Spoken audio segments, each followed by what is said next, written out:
Hey guys, my name's Crystal Kenny, and I'm in love with creating. All things artistic and imagination involved.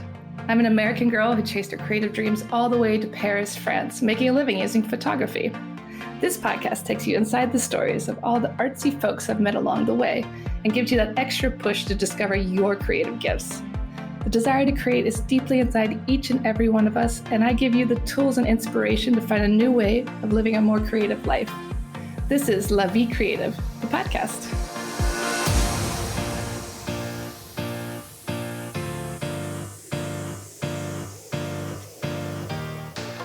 Claudine Hemingway is a descendant of famed writer Ernest Hemingway. We bumped into each other at a party and decided to team up and dive deep into French history, but with a twist, by bringing a spotlight to those lesser-known creatives in France. This is History with a Hemingway. Welcome back to Paris History Avec Hemingway. Today we are talking about the Statue of Liberty, not in New York, but in Paris. I don't know if you know this, but there are several statues of liberties around Paris, and Claudine's going to give us a little bit of history about why and where. Yes, and because today is the 4th of July. Very important day to talk about our connection with France, our patriotic stuff going on. I prefer the 14th of July and like to celebrate that with French things. I'm not as much of a hot dog kind of person. Oh, I love myself a hot dog. But I thought this is a perfect day to share the story of the Statue of Liberty, which is, I think there's a lot of the story that people don't really realize, which is always my favorite kinds to share. But of course, there are multiple versions of it in Paris, which I'll tell you about all of them. And every list, every time you look online, most of them miss one of them. There's actually 8 at this period right now in Paris. Most people think there's 5, but we'll get to that. So, as you know, Frédéric Bartholdi, who was the one who designed the Statue of Liberty in 1855, he went with a group of artists down to visit Egypt and Yemen. He fell in love with these huge, large format structures and statues after seeing the pyramids and the Sphinx. In 1869, he returned to Egypt with a proposal of creating this large statue that would mark the entrance of the Suez Canal, having been inspired by, you guessed it, Delacroix. He saw Liberty Leading the People, the amazing piece that Delacroix did that's in the Louvre. And he saw that. And when you see, I'll put a picture of the painting, the very famous painting that everybody should know. You would definitely see like, oh yeah, okay, I see it. But he was inspired. He'd go into the Louvre. He would see this amazing piece by Delacroix of the woman, the Marianne stepping over the barricade. And in her right hand, she's holding up high the French flag. So 14 Juillet. It was actually about an uprising in 1830. Most people think it's about the big revolution, but it's not. I digress. But so he was inspired when he saw this, and he decided, well, I should build this huge format thing that's going to basically be like a lighthouse. It was going to be called Egypt Carrying the Light to Asia. And it was a woman wearing a large Grecian draped dress holding up a torch. The proposal was declined, and then also at that time the Franco-Prussian War began, so everything kind of just was on halt. This one ended up that he kind of shelved it, put it aside. Later on, Eugène Viollet-le-Duc, when he decided to actually start doing this, he asked Eugène Viollet-le-Duc, who also is the one we know. He did many things, but he's the one who most known for rebuilding everything on Notre Dame, adding all the gargoyles and doing everything. I love him too. He was the one who designed the arm and the head, but he died before the copper model was created. So Bartholdi asked another guy you might have heard about, Gustave Eiffel. He ended up asking him to do this. So he ended up reconfiguring and added a way to add a curtain wall around the inner structure.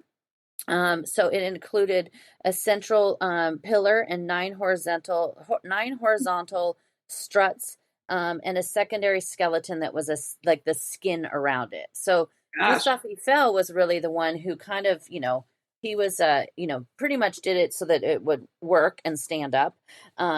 And so basically Bartoli had this idea, and he was the one who kind of designed what he wanted to look like, but obviously somebody else has to put it together because it's massive. I mean, if you've seen it in New York, it's huge. Yeah, the thing, it's very big. Yeah, it's crazy. It's very big. And so there's always been questions about who she is. And Bartoli has one time said that he used his mother as her face, named Charlotte Bartoli. She lived from 1801 to 1891. Other legends say that it was a prostitute of Pigalle, but recently, and I don't know how accurate this is, but I did find this just recently online. I kept seeing it pop up everywhere. You could see the face of this woman, but another one, I saw another face of her. I was like, that's totally not her at all. But they say that it is the face of Isabelle Eugène Boyer Singer. And when we just talked about Place des Vosges a few weeks ago, I told you about where Paris Singer lived. Paris Singer was the son of Isabelle Eugène Boyer Singer, F. Singer, and her husband created the Singer sewing machine. What? Well, I'm really rooting for it to be a prostitute from Pigalle, because that would be just really kind of funny to me that there's this prostitute welcoming people into New York. I think that's great. I mean, it's got a great. But she was married to Isaac Merritt Singer. She then went on to marry the Duke of Campos Salise de Luxembourg. I just love the fact that, everything's connected, even though like it's a village. Paris is still, it's huge, but it's still a village. And in some ways we could connect almost every single person. If I had enough time, I should do like some sort of online chart of connecting every person we've ever talked about. Oh my God, that would be like so crazy. Just you like with all the strings connecting. Oh yeah, exactly. Exactly. I mean, I kind of love it, but there's no way that I have time to do that. So there is, if you have seen the movie National Treasure, you'll know this movie or know this name, Edward Laboulaye. He was a lawyer, and he was a president of the Franco-American Union. And he originally had this idea for the 100th anniversary of the Declaration of Independence to give some sort of a gift. At a dinner, Laboulaye was there in the summer of 1865, that Bartoli was also in attendance and had told him about this statue that he had, this idea for this lighthouse that he had designed. At that time they wanted to do something that would mark the death of Abraham Lincoln. And they wanted to give something to Mary Todd Lincoln. It was mentioned in L'Affaire de la Loire, wanting to give this gold medal to Mary Todd Lincoln's with the inscription saying, dedicated to the French democracy, to Lincoln, an honest man who abolished slavery, restored the Union, saved the Republic without vying the Statue of Liberty. So what? That was a gift for Lincoln, really? Well, no, this coin. And so this is where the term, the Statue of Liberty, came from. In the late 1860s, the idea of these large format statues were spreading across Europe, because that is at the time when, he went down to Egypt. Everybody was like, Egyptology was this huge thing that was, sweeping all across Europe, and people were like, oh my God, we've never seen anything like this. And so it was, it was a huge thing at the time. The Franco-Prussian War would hurt that relationship when the U.S. supplied the Germans in Alsace. On June 8th, 1871, Bartoli visiting the U.S. and went to the Belleau Island, which is where he thought would be a great place for the statue. It was later named Liberty Island, and a month later was a sitting of he was sitting in front of the president, Ulysses S. Grant, and proposed this idea with Laboulaye. And then they decided that, yes, let's do this. And they started to raise money for the project. Wow. But it is funny because everybody always, it's always this big thing where people think, anytime there's some sort of conflict between France and the U.S., like, when everything happened in Iraq and they did the whole freedom fries thing, which was a joke because fries are from Belgium. Any of these things are like, they always like everything that's happened. They're like, maybe the French want the Statue of Liberty back. But it's kind of funny because everybody thinks that like France was like, we are going to make this thing and give it to you as a gift. It was kind of secondhand because somebody else didn't want it. Yeah, that's what I always think is funny is like, yeah, they're like, oh, we don't want this. You want it? Exactly. Like, hey, maybe do you want this? Because Egypt says no. No, thank you. So it's kind of funny.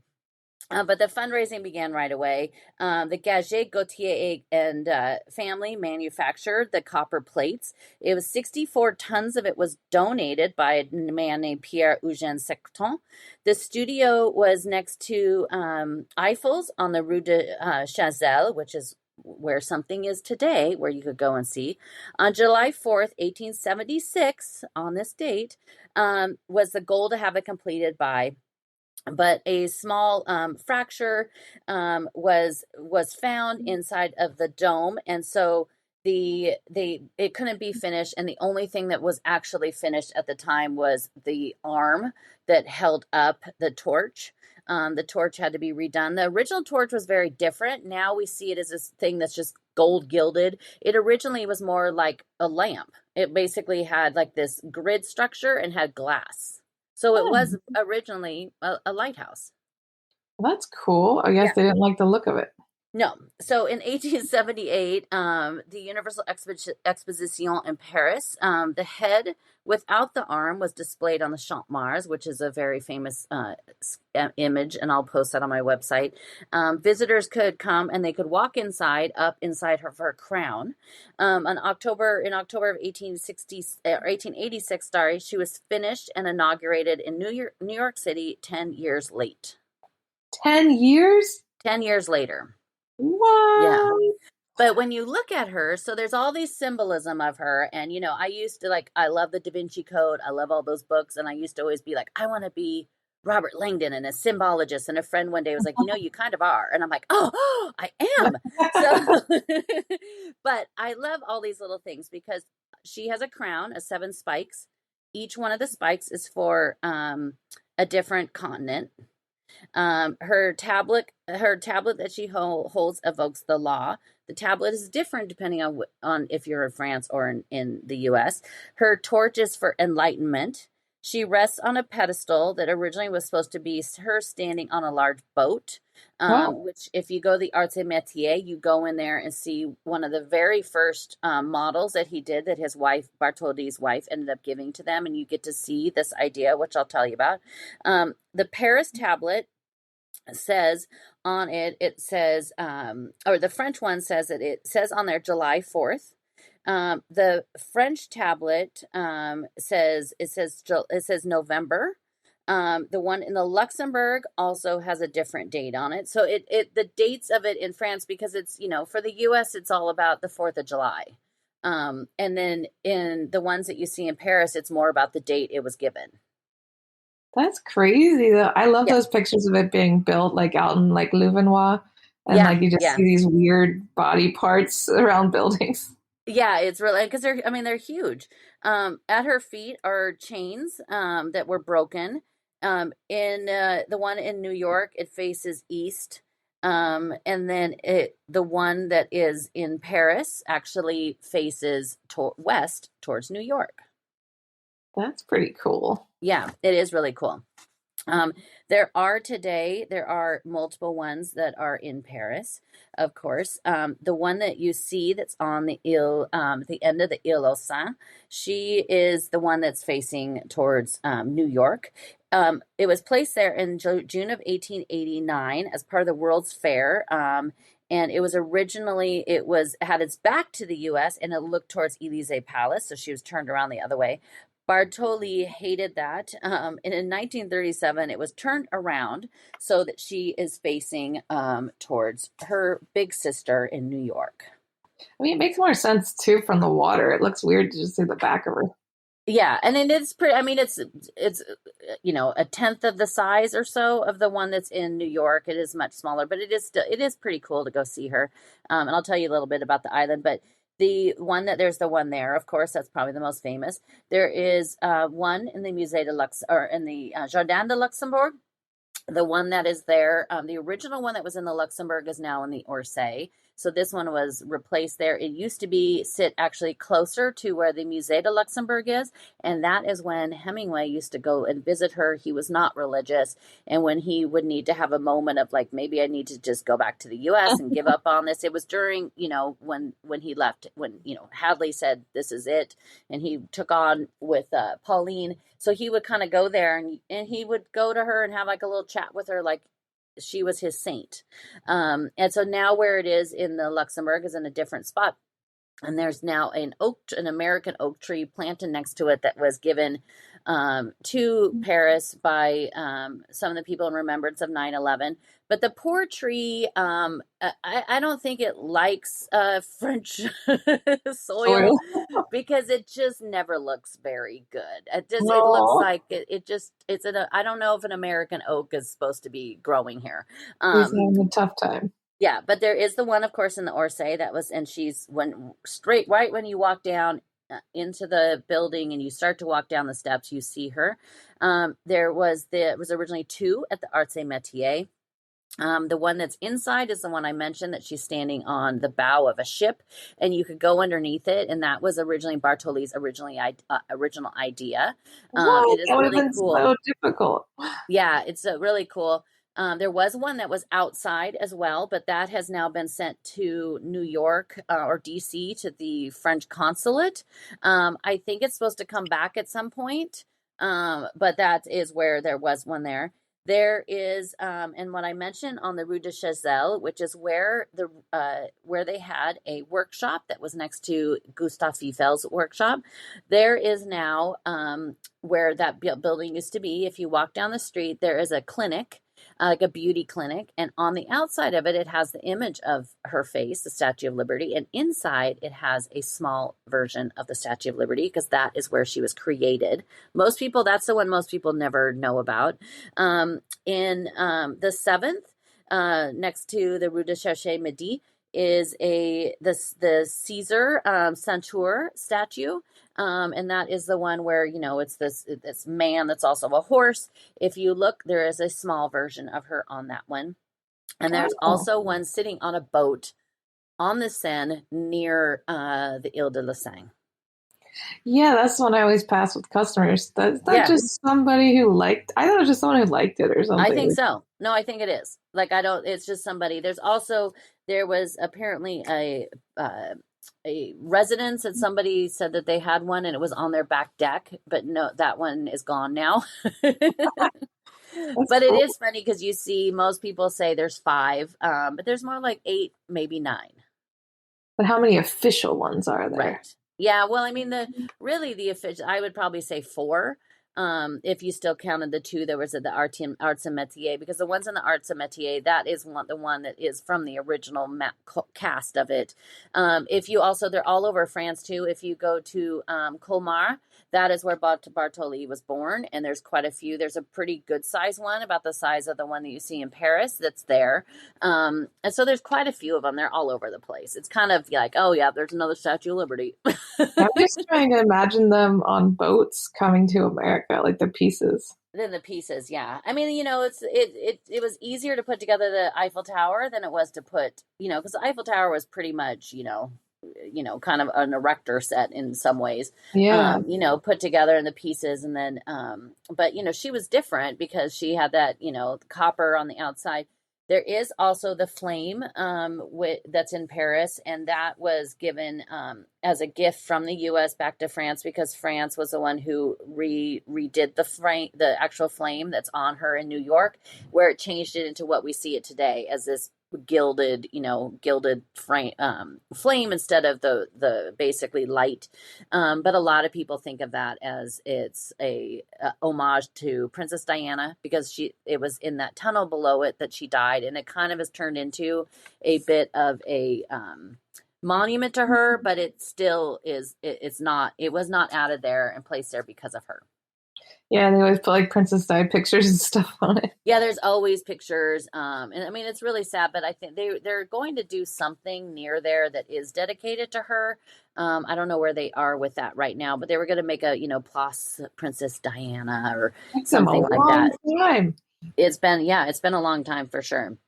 but it sits on the end of this little adorable little island, and it is called the Ile Osania, which is the island of the swans. It's 890 meters, which is 3,000 feet long. It was created in 1825. It is a man-made structure. At this point, it was created on the dike that was part of the to create the Grand Bridge. The original bridge was built in 1827 and designed by Maillet. This was just on the edge of there because you are so close to the Eiffel Tower. This was also where they did a lot of the Universal Exhibitions. The bridge opened on May 1st, 1827 to pedestrians. It was a toll bridge, and so it was 5 centimes to walk across. It was 1 centime to take your animal, animals, pigs or sheep.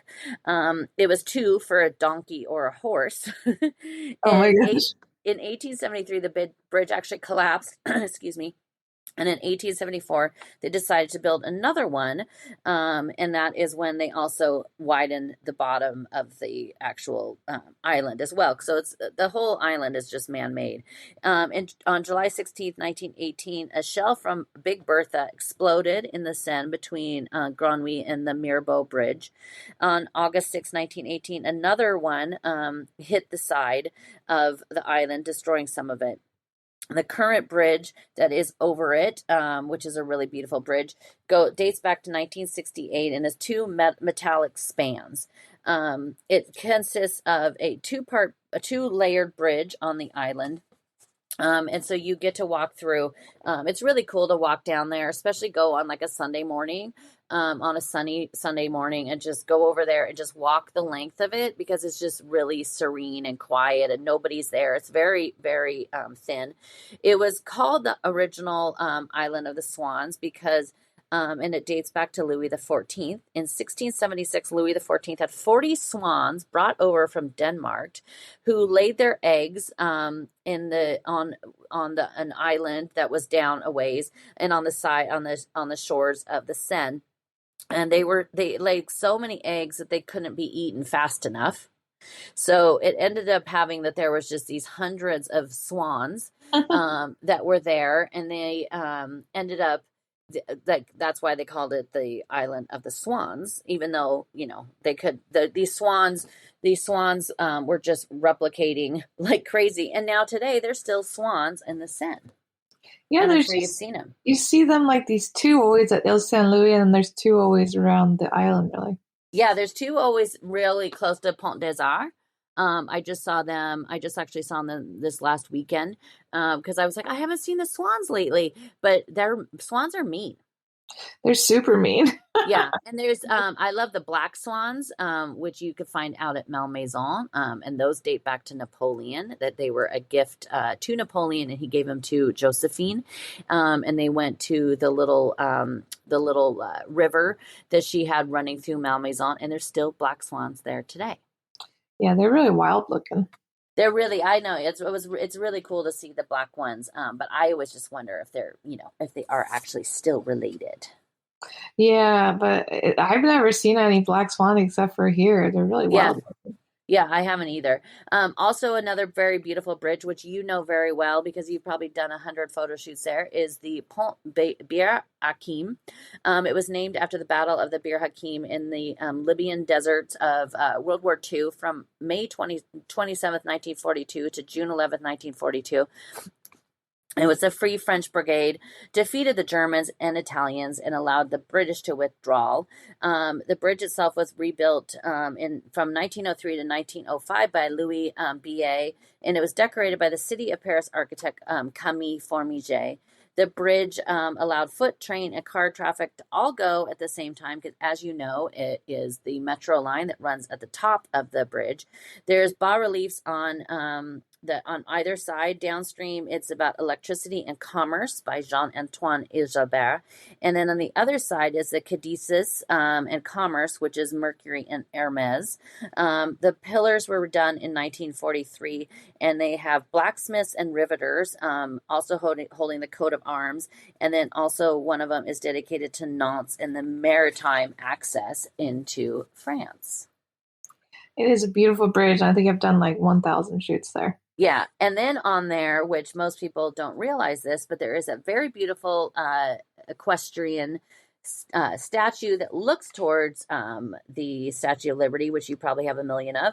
And it is a statue of Jeanne d'Arc, my favorite, Joan of Arc. It is called La France Résistante. It was done by a Danish artist named Olga Werdebach in 1930. But the cast of the statue was not done until 1948. It was given to the city of Paris by the Danish community, but it installed in 1958. Jean is wearing a chainmail outfit with a helmet with that has a nimbus on it around her face, almost like a halo. It was during at that time because it was very much more, she's in this kind of attack mode that at the time it didn't go over very well with the city. The city decided to change the name to France Reborn to avoid some sort of diplomatic issue. But it is really cool. And most people don't realize that is actually Joan of Arc because she is in such a different, usually you see her with her short hair, her short bob haircut or, in her military outfit. But this one's kind of very different. It is a really cool one, and she faces Notre Dame or Eiffel Tower. I sit there every day waiting for clients, and she blocks the sun really well. And I never knew it was Joan. No idea. Yep. It's Joan of Arc. That's good to know. Yeah. Well, but it's guys, a really cool little area around there, so definitely go check it out. And happy 4th of July. Yay! I don't really get to celebrate in France. I always try to find a good cheeseburger to eat on this day in France. Those actually, more and more you could actually find those in France. I think the only time I ever eat a hamburger is like once in Paris. I don't ever eat Oh my gosh, the cheeseburgers in France are amazing. Yeah. And you have to eat them with a fork and knife. Yeah, they're so good. I always like to eat them like that anyway. Less messy. Yes. Well, enjoy your day. Watch some fireworks. Check out ClaudineHemingway.com and tune in next week.